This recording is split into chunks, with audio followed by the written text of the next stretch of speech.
It seems that every day we're reminded that we live in an era of great power rivalry, that the rules-based order is fading, that the strong can do what they can and the weak must suffer what they must.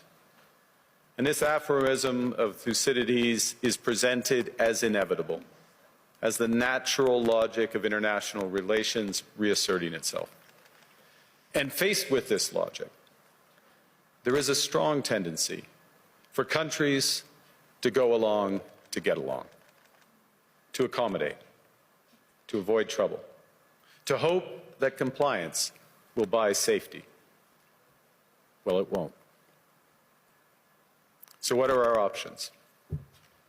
In 1978, the Czech dissident Václav Havel, later president, wrote an essay called The Power of the Powerless. And in it, he asked a simple question: how did the communist system sustain itself?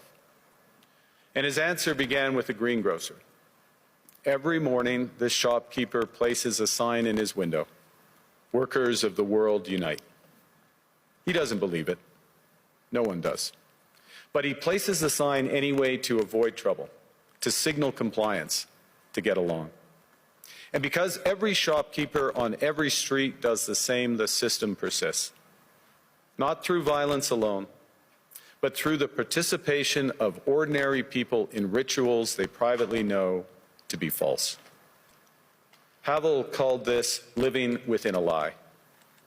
The system's power comes not from its truth, but from everyone's willingness to perform as if it were true. And its fragility comes from the same source. When even one person stops performing, when the greengrocer removes his sign, the illusion begins to crack. Friends, it is time for companies and countries to take their signs down. For decades,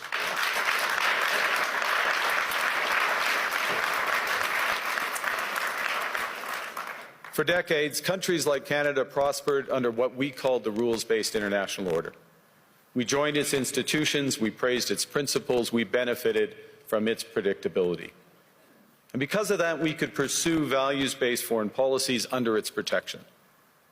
We knew the story of the international rules-based order was partially false, that the strongest would exempt themselves when convenient, that trade rules were enforced asymmetrically. And we knew that international law applied with varying rigor depending on the identity of the accused or the victim. This fiction was useful, and American hegemony in particular helped provide public goods, open sea lanes, a stable financial system, collective security, and support for frameworks for resolving disputes. So we placed the sign in the window. We participated in the rituals, and we largely avoided calling out the gaps between rhetoric and reality. This bargain no longer works. Let me be direct. We are in the midst of a rupture, not a transition. Over the past 2 decades, a series of crises in finance, health, energy, and geopolitics have laid bare the risks of extreme global integration. But more recently, great powers have begun using economic integration as weapons. Tariffs as leverage, financial infrastructure as coercion, supply chains as vulnerabilities to be exploited. You cannot live within the lie of mutual benefit through integration when integration becomes the source of your subordination. The multilateral institutions on which the middle powers have relied, the WTO, the UN, the COP, the architecture, the very architecture of collective problem solving are under threat. And as a result, many countries are drawing the same conclusions, that they must develop greater strategic autonomy in energy, food, critical minerals, in finance and supply chains. And this impulse is understandable. A country that can't feed itself, fuel itself, or defend itself has few options. When the rules no longer protect you, you must protect yourself. But let's be clear-eyed about where this leads. A world of fortresses will be poorer, more fragile, and less sustainable. And there's another truth. If great powers abandon even the pretense of rules and values for the unhindered pursuit of their power and interests, the gains from transactionalism will become harder to replicate. Hegemons cannot continually monetize their relationships. Allies will diversify to hedge against uncertainty. They'll buy insurance, increase options in order to rebuild sovereignty. Sovereignty that was once grounded in rules but will increasingly be anchored in the ability to withstand pressure. This room knows this is classic risk management. Risk management comes at a price. But that cost of strategic autonomy, of sovereignty, can also be shared.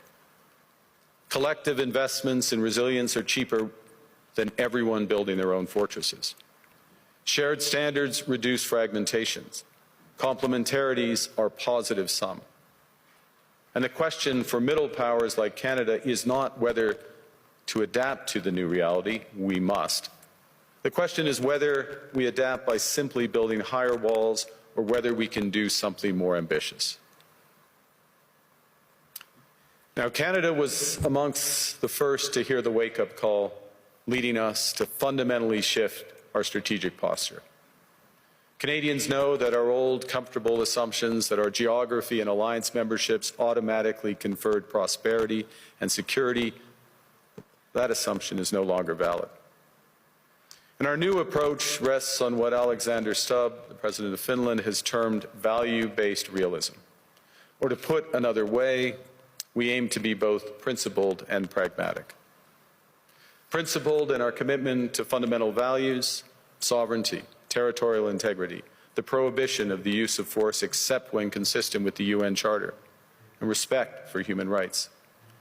And pragmatic in recognizing that progress is often incremental, that interests diverge, that not every partner will share all of our values.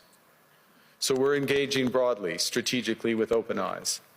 We actively take on the world as it is, not wait around for a world we wish to be.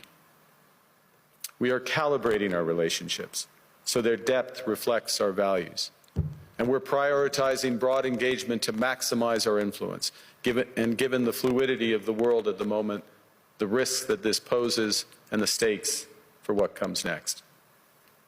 And we are no longer just relying on the strength of our values, but also the value of our strength. We are building that strength at home. Since my government took office, we have cut taxes on incomes, on capital gains and business investment. We have removed all federal barriers to interprovincial trade.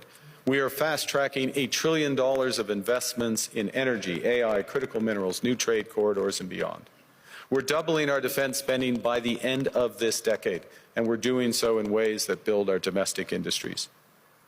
And we are rapidly diversifying abroad. We've agreed a comprehensive strategic partnership with the EU, including joining SAFE, the European Defence Procurement Arrangements. We have signed 12 other trade and security deals on 4 continents in 6 months. In the past few days, we've concluded new strategic partnerships with China and Qatar. We're negotiating free trade pacts with India, ASEAN, Thailand, Philippines, and Mercosur. We're doing something else. To help solve global problems, we're pursuing variable geometry. In other words, different coalitions for different issues based on common values and interests. So on Ukraine, we're a core member of the Coalition of the Willing and one of the largest per capita contributors to its defense and security. On Arctic sovereignty, we stand firmly with Greenland and Denmark and fully support their unique right to determine Greenland's future.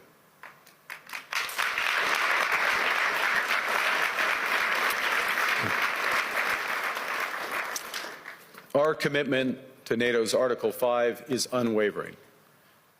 So we're working with our NATO allies, including the Nordic-Baltic 8, to further secure the alliance's northern and western flanks, including through Canada's unprecedented investments in over-the-horizon radar, in submarines, in aircraft, and boots on the ground, boots on the ice. Canada strongly opposes tariffs over Greenland and calls for focused talks to achieve our shared objectives of security and prosperity in the Arctic. On plurilateral trade, we're championing efforts to build a bridge between the Trans-Pacific Partnership and the European Union, which would create a new trading bloc of 1.5 billion people. On critical minerals, we're forming buyers' clubs anchored in the G7 so that the world can diversify away from concentrated supply. And on AI, we're cooperating with like-minded democracies to ensure that we won't ultimately be forced to choose between hegemons and hyperscalers. This is not naive multilateralism, nor is it relying on their institutions.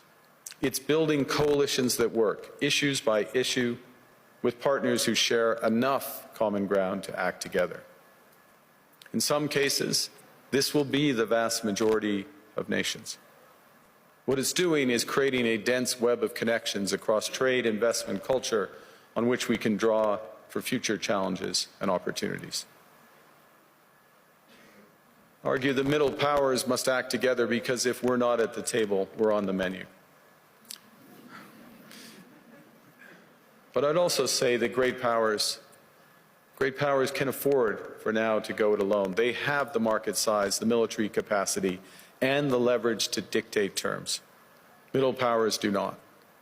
But when we only negotiate bilaterally with a hegemon, we negotiate from weakness. We accept what's offered. We compete with each other to be the most accommodating. This is not sovereignty. It's the performance of sovereignty while accepting subordination. In a world of great power rivalry, the countries in between have a choice: compete with each other for favor or to combine to create a third path with impact. We shouldn't allow the rise of hard power to blind us to the fact that the power of legitimacy, integrity, and rules will remain strong if we choose to wield them together. Which brings me back to Havel. What does it mean for middle powers to live the truth? Well, first, it means naming reality. Stop invoking rules-based international order as though it still functions as advertised. Call it what it is: a system of intensifying great power rivalry where the most powerful pursue their interests using economic integration as coercion. It means acting consistently, applying the same standards to allies and rivals. When middle powers criticize economic intimidation from one direction but stay silent when it comes from another, we are keeping the sign in the window. It means building what we claim to believe in. Rather than waiting for the old order to be restored, it means creating institutions and agreements that function as described. And it means reducing the leverage that enables coercion. That's building a strong domestic economy. It should be every government's immediate priority. And diversification internationally is not just economic prudence, it's a material foundation for honest foreign policy, because countries earn the right to principled stands by reducing their vulnerability to retaliation. So Canada. Canada has what the world wants. We are an energy superpower. We hold vast reserves of critical minerals. We have the most educated population in the world. Our pension funds are amongst the world's largest and most sophisticated investors. In other words, we have capital, talent. We also have a government with immense fiscal capacity to act decisively. And we have the values to which many others aspire. Canada is a pluralistic society that works. Our public square is loud, diverse, and free. Canadians remain committed to sustainability. We are a stable and reliable partner in a world that is anything but. A partner that builds and values relationships for the long term. And we have something else. We have a recognition of what's happening and a determination to act accordingly. We understand that this rupture calls for more than adaptation. It calls for honesty about the world as it is. We are taking the sign out of the window. We know the old order is not coming back. We shouldn't mourn it. Nostalgia is not a strategy. But we believe that from the fracture, we can build something bigger, better, stronger, more just. This is the task of the middle powers. The countries that have the most to lose from a world of fortresses and the most to gain from genuine cooperation. The powerful have their power. But we have something too. The capacity to stop pretending, to name reality, to build our strength at home, and to act together. That is Canada's path.